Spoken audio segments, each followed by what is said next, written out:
বাক্যটা বেশি বেশি পরিমাণে পাঠ করবে। নবীজি ও আবু হুরায়রা রাদিয়াল্লাহু তাআলা আনহু কোনো এক জায়গায় যাচ্ছেন।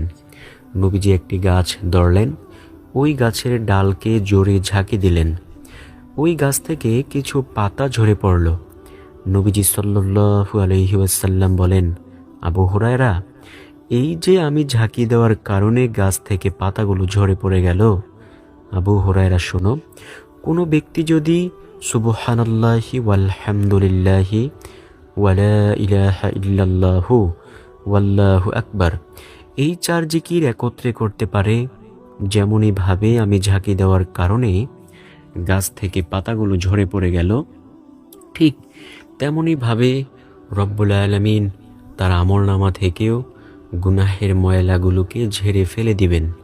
সুবহানাল্লাহ। তাই প্রিয় দর্শক, আমরা বেশি বেশি পরিমাণে এই বাক্য অবশ্যই পাঠ করার চেষ্টা করব ইনশাল্লাহ ইনশাল্লাহ। 6 নম্বর জিকিরের কথা বলবো।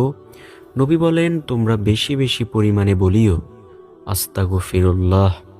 এটা একটি ইস্তেগফার। নবীজি সাল্লাল্লাহু আলাইহি ওয়াসাল্লাম প্রত্যেক ফরজ নামাজের সালাম ফিরিয়ে 3 বার আস্তাগফিরুল্লাহ পাঠ করতেন। প্রিয় দর্শক, আমরাও যদি প্রত্যেক ফরজ নামাজের সালাম ফিরিয়ে 3 বার আস্তাগফিরুল্লাহ পাঠ করি, নবীকে অবশ্যই অনুসরণ করা হয়ে যাবে ইনশাল্লাহ। নবীজির প্রিয় সাহাবে কেরামগণ বলেন, আমরা নবীজি সাল্লাল্লাহু আলাইহি ওয়াসাল্লামকে দেখতাম প্রত্যেক ফরজ নামাজের সালাম ফিরিয়ে 3 বার আস্তাগফিরুল্লাহ পাঠ করতেন।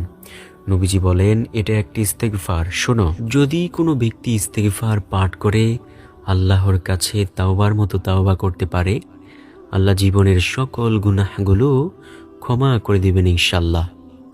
যুগে যুগে আল্লাহ তাআলা বহু বড় বড় পাপীকে ক্ষমা করেছেন। তেমনি একজন পাপী ব্যক্তি ছিল, যেই ব্যক্তি অনেক বছর যাবৎ একটা মূর্তিকে সামনে নিয়ে সনাম সনাম সনাম সনাম বলতেছিল।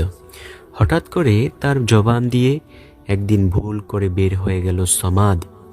সাথে সাথে আল্লাহ তাআলার পক্ষ থেকে জবাব আসলো, বান্দা, কেন তুমি আজকে এত বছর পর আমাকে ডেকেছ?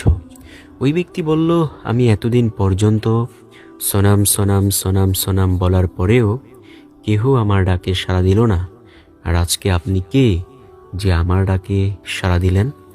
তখন আল্লাহ তাআলার পক্ষ থেকে জবাব আসলো, আমি তোমার রব, আমি তোমাকে সৃষ্টি করেছি।